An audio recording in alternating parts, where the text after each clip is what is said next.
Pero kung bago ka pa lang sa aking channel, paki-like, share, and click the subscribe button and the notification bell para lagi kayong updated sa mga parating ko pang uploads.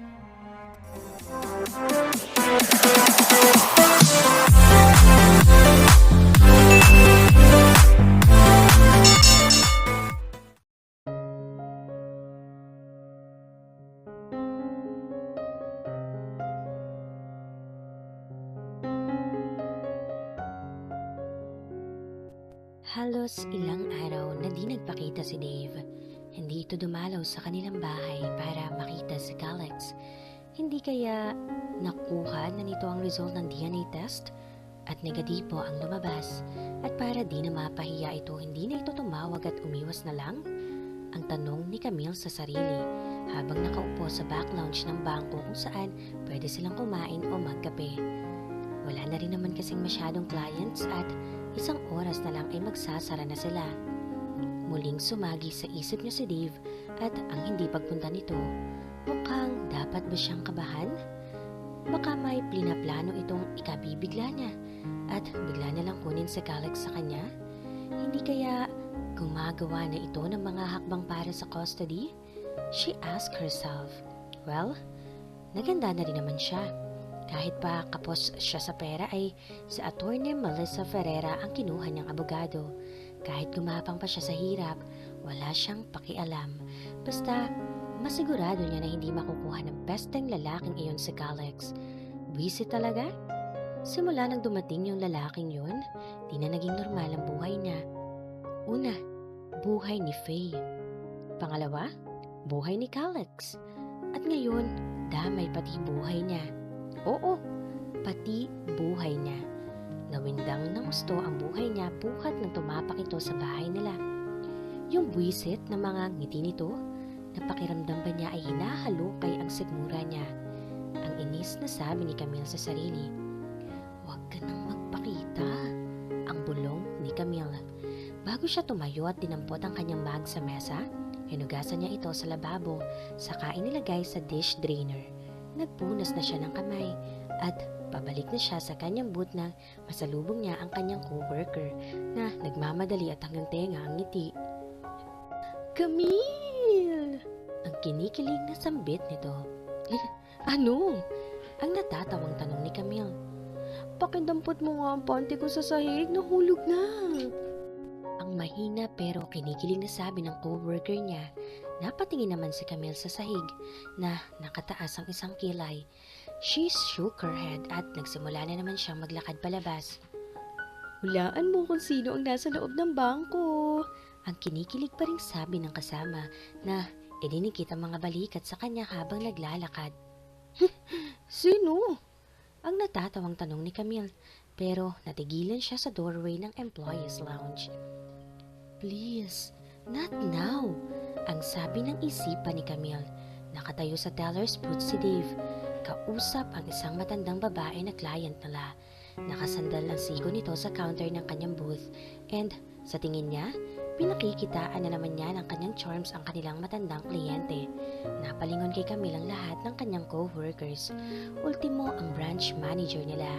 She could feel the curious stares ng mga ito sa kanya. Camille greeted her teeth and she walked as stiff as a stick. Ni hindi gumalaw ang kanyang ulo hanggang sa marating niya ang kanyang cubicle at naupo na siya sa kanyang upuan. Dave looked at her. Sinadya niya talagang di muna puntahan si Alex ng halos isang linggo. Kahit miss na niya ang kanyang anak, kailangan niya kasing pag-isipang maigi ang mga susunod niyang hakbang. At nang makatanggap siya ng tawag mula sa forensic analyst, 2 araw niyang pinag-isipan at pinagplanuhan ang kanyang desisyon. Hay, ang bati ni Dave sa nakasimangot na si Camille. Hindi ba dapat laging nakangiti ang mga tellers kapag may client? Ang pabirong tanong ni Dave. Hindi sumagot si Camille and she just glared at him and there it was again, his amused smile. Gusto niya yatang masuka? Ang sabi ni Camille sa sarili. Oo naman Camille, lalo at mukhang bagong client ninyo si Dave.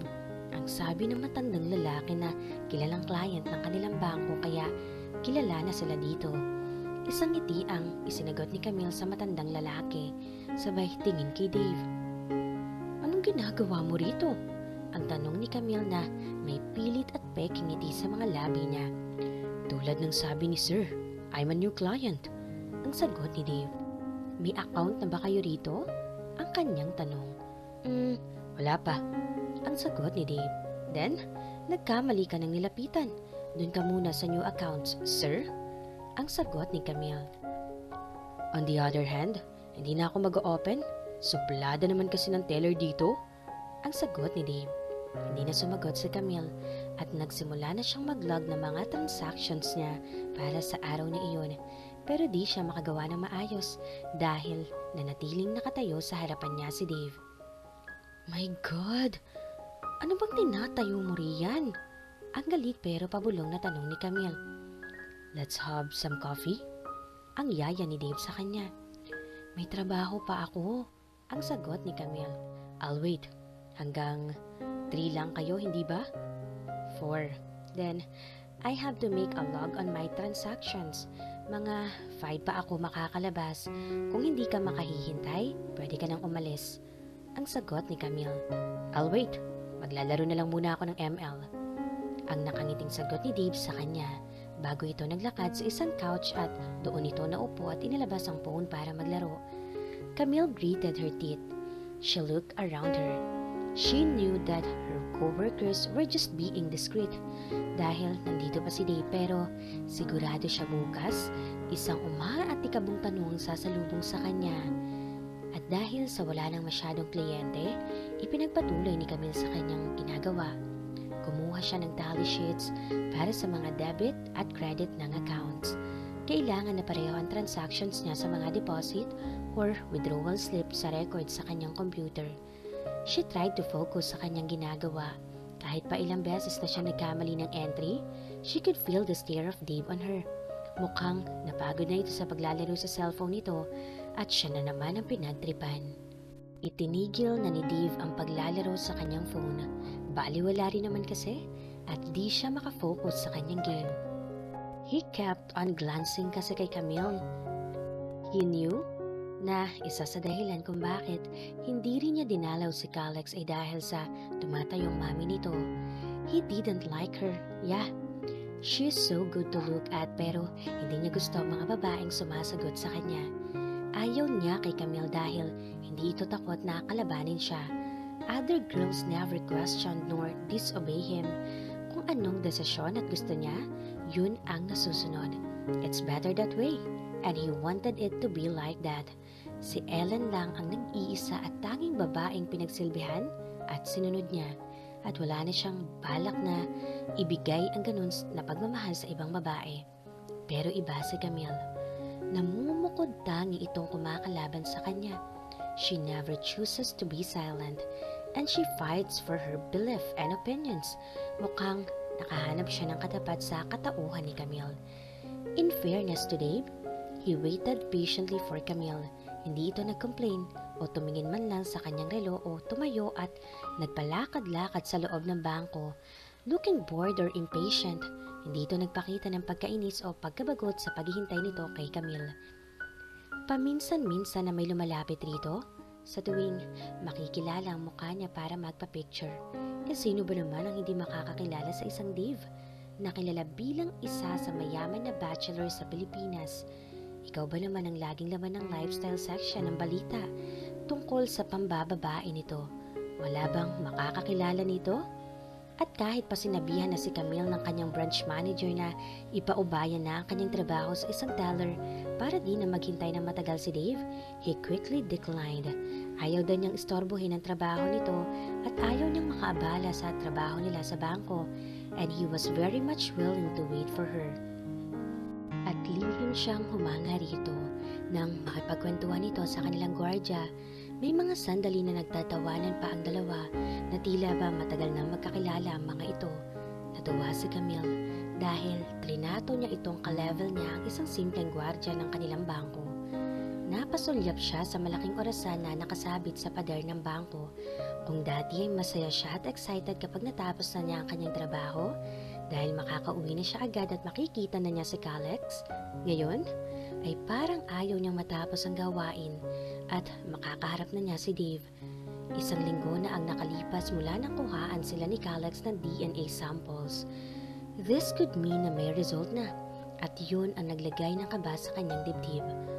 At sa ipinapakitang demeanor nga yun ni Dave, na tila ba masaya ito, kinabahan na ng husto sa Camille. Mukhang umayon dito ang result ng DNA. Pinawi niya ang sumagi sa kanyang isipan. Hindi siya dapat mag-isip ng negatibo. Baka naman talagang pa-charming lang itong si Dave at laging masaya ang pinapakitang character. She dreaded this day pero kailangan na nila mag-usap ni Dave para matapos na ang anticipation at ang paghihintay at makapagsimula na sa child custody case kung kinakailangan man.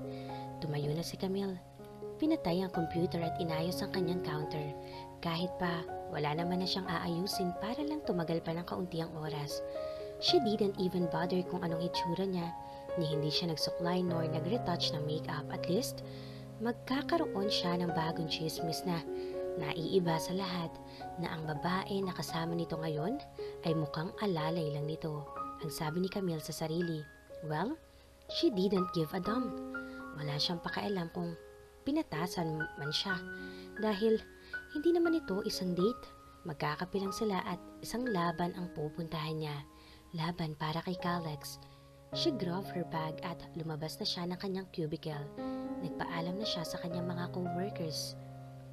Nang makita siya ni Dave na papalabas ng kanyang cubicle ay tumayo na ito. Hinintay siya nitong makalabas at ito rin naman ay magalang at magiliw na nagpaalam sa lahat ng kanyang co-workers, lalo na sa mga matatandang security guard nila. Dave held open the door for her para makalabas sila.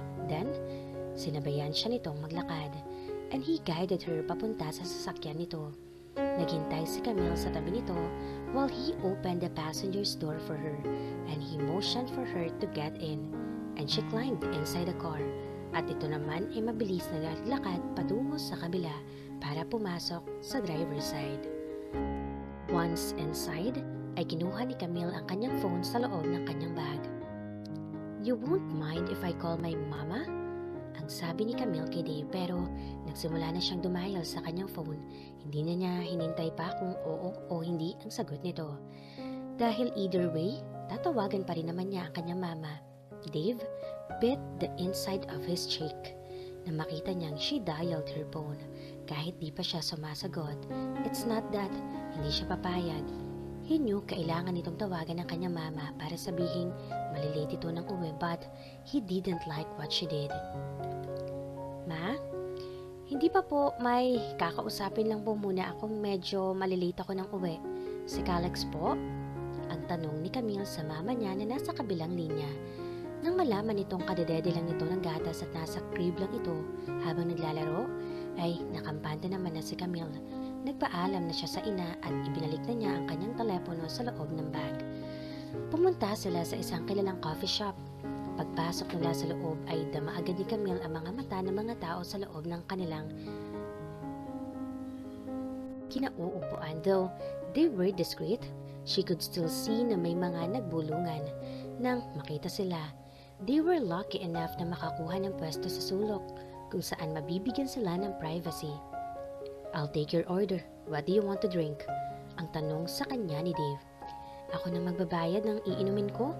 Ang sagot ni Camille. Dave tried to control his temper. Sinusubukan talaga siya ng babaeng ito.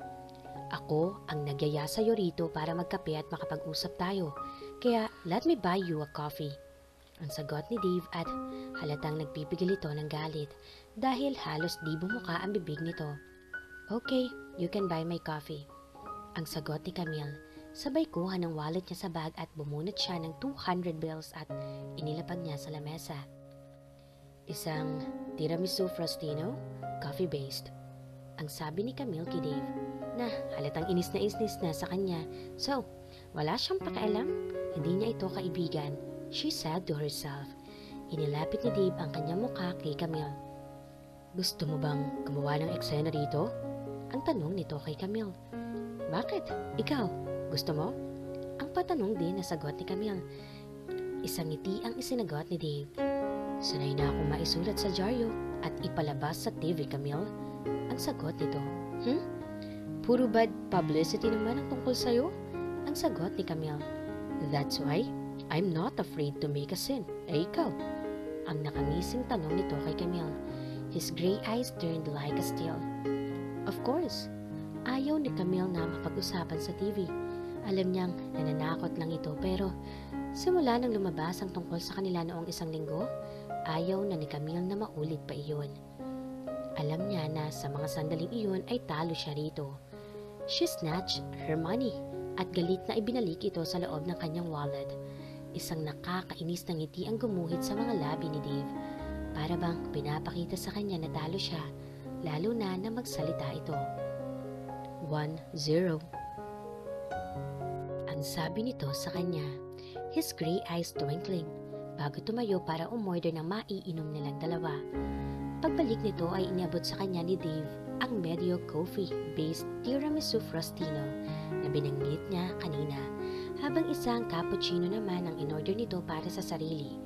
Sinimulan na ni Camille na higupin gamit ang straw ang kanyang inumin. Ganun din si Dave. Nakatingin si Camille sa labas. Habang tumatagal, natahimik lang si Dave ay mas lalo siyang kinakabahan. Parang suspense thriller na mas pinatatagal ang pananabik at pananakot sa mga nagbabasa o nanonood. She gritted her teeth. Di na niya kayang maghintay sa balita nito. Camille couldn't wait the suspense any longer. Kung ano man ang kailangan niya malaman tungkol sa DNA result, ay sabihin na ni Dave. Hindi yung patatagalin pa nito dahil sa totoo lang na iihi na siya sa suspense. Ano bang result ng DNA? Ang galit na tanong ni Camille and she looked at him straight in the eyes while she folded her arms across her breast. Pero nag-init ang mukha niya na makita niya mga kulay abong mata ni Dave na bumabas sa kanyang mga dibdib. And she gritted her teeth sa pagpipigil ng kanyang inis. What? Ang galit niyang tanong dito. Dave sighed at inilapag nito sa saucer ang hawak na cup. Kinuha nito mula sa kanyang back pocket ang isang papel na tinupi. Iniabot nito ang papel kay Camille. Inilapag nito sa lamesa sa kanyang harapan ang nakatuping papel. It's 99.9% much, Camille. Ang mahinang sabi ni Dave sa kanya. She stared at the piece of paper at nakaramdam na si Camille ng panlalambot at panlalamig ng buo niyang katawan at halos nanginginig ang kanyang kamay na dinampot ang papel at saka dahan-dahang binuklat iyon. Tahimik na binasa ni Camille ang nakasulat. Kahit pa alam na niya sa simula pa lang na si Dave ang ama ni Calex ay di pa rin siya handang tanggapin ito. Ako ang daddy ni Calex at kukunin ko na siya, ang sabi ni Dave. Camille shook her head vigorously. Hindi. Hindi mo makukuha sa akin si Calex ng gano'n na lang. Nang walang laban? I'll also file a child custody case. Ang mariing sagot ni Camille. Alam mong, matatalo ka lang sa kaso. Bakit gusto mo pang lumaban? Ang galit ding tanong ni Dave. Dahil anak ko si Calex. Ang mariin niyang sagot. At pinigilan niya ang matinding emosyon na maghari sa kanyang dibdib ng mga sandali na yon dahil ayaw niyang lumuha sa harapan ni Dave. Anak ko si Calex. Oo, hindi ako ang nagdala sa kanya sa loob ng sinapupunan ko ng 9 na buwan. Pero ako ang nandun sa check-ups ni Faye, hindi ikaw. Ako ang unang nagpahele sa kanya noong makagabing umiiyak siya at di siya makatulog. Ako yun. At hindi ikaw. Ako ang nagpuyat sa pagtimpla ng gatas niya sa madaling araw at binabantayan ko siya para di siya mabulunan pagkatapos niyang dumede. Ako yun at hindi ikaw. Ako ang unang nakadinig ng kanyang paghalakhak. Ako ang nagpahid ng mga luha niya sa tuwing siya'y umiiyak. Ako at hindi ikaw. Ako ang unang nag-cheer sa kanya nang matuto na siyang dumapa, gumapang at umupo. Hindi ikaw. Ako. Ang mariin niyang sabi, sabay turo ng kanyang hintuturo sa kanyang dibdib. Ang tumatayong ama at ina niya sa loob ng halos 4 na buwan. Ako at hindi ikaw. ang mariin at halos naiiyak na sabi ni Camille. Pinigilan niya ang sarili na lumuha. Kahit pa nanginginig na ang boses niya, hindi niya ipapakita sa lalaking ito na mahina siya. Kaya nigapatak na luha ay ayaw niyang makita nito. Yun lang ang lamang mo sa akin. Ikaw ang tatay niya. Galing siya sa katawan mo. Ang sabi ni Camille sabay iling niya. Pero, in every sense of the word, ako ang naging tatay niya. Napabuntong hininga siya bago muling nagsalita. Ang dami mo namang babae. Bakit ba ipinagpipilitan mo ang sarili mo kay Calex? Mag-aasawa ka na o mag-asawa ka at bumuo ka ng sarili mong pamilya? Kalimutan mo kami? Ang sabi ni Camille. Dave shook his head. Kahit pa anong sabihin mo, ay anak ko si Calex. Itigil mo na ang iniisip mong child custody case dahil mababaliwala lang ito. Ang sagot ni Dave while Camille glared at him. At pinatatagal mo lang ang mga sandaling makakasama ko na si Calex kapag nagkasuhan pa tayo. Ang kunot noon na sagot ni Dave sa kanya. Papayagan kitang dalawin si Calex anytime you want. Ang sabi ni Dave, ang dugtong pa nito. But Camille kept on shaking her head. No, hindi ko kakayaning malayo sa akin si Calex. Kahit nagtatrabaho ako, ang laman ng isip at puso ko ay si Calex. Hindi ko kakayanin na malayo sa kanya. Ang sagot ni Camille. Hindi ko rin kakayanin na mawala ang anak ko sa akin. Ang sabi ni Dave. Then, hindi ko siya isusuko sa'yo ng ganun kadali lang. Ang determinadong sagot ni Camille. Hindi ko hahayaang kunin mo ulit ang isa sa mga mahal ko. Ang sabi ni Camille. Kumunot ang noo ni Dave at halatang nagpipigil ito ng galit pero hindi natatakot si Camille. Alam niyang gera ang susuungin niya kaya napaghandaan na niya ito. Kinuha mo na si Faye sa amin? Kaya hindi ako papayag na kunin mo pa si Calex. Ang galit na sabi ni Camille. Look, ang galit na sabi ni Dave and he pounded his fist on the table. Napalingon siya sa paligid at diningnan kung may nakapansin sa ginawa niya. He sighed na makita naman niyang walang nakatingin na tao sa kanila. Huwag mo kong sisihin sa pagkamatay ng kapatid mo. It's not my fault if she's suicidal. Ang sagot ni Dave. Patatagalin mo lang lalo ang paghihirap mo kung magmamatigas kang ilaban pa ang kaso mo. Ang dugtong pa ni Dave. Wala akong pakialam. Kahit gumapang ako sa lupa, basta alam kong ginawa ko ang lahat para ipaglaban ang karapatan ko kay Calex. Hindi ko pa dadaliin ang laban para sa'yo? Ang sagot ni Camille. Dave sighed. Alam niyang ganito magiging reaksyon ni Camille pero hindi inakala na talagang napakatatag nito. Look, kung magkakasuhan pa tayong dalawa para sa custody kay Calex, aabutin tayo ng mahabang panahon at pareho tayong mahihirapan para sa mga masasayang na oras at sa dulo naman ng laban ay isa sa atin ang matatalo at masasaktan. Ang sabi ni Dave. Umiling si Camille pero sinanyasyan siya ni Dave na hindi pa siya tapos magsalita. Kaya para matapos ang paghihirap nating dalawa, may suggestion ako. Ang sabi ni Dave. Kumunot ang noo ni Camille pero napukaw ni Dave ang interest niya. Anong suggestion? Ang tanong ni Camille. Dave looked at her straight in her eyes. Let's get married.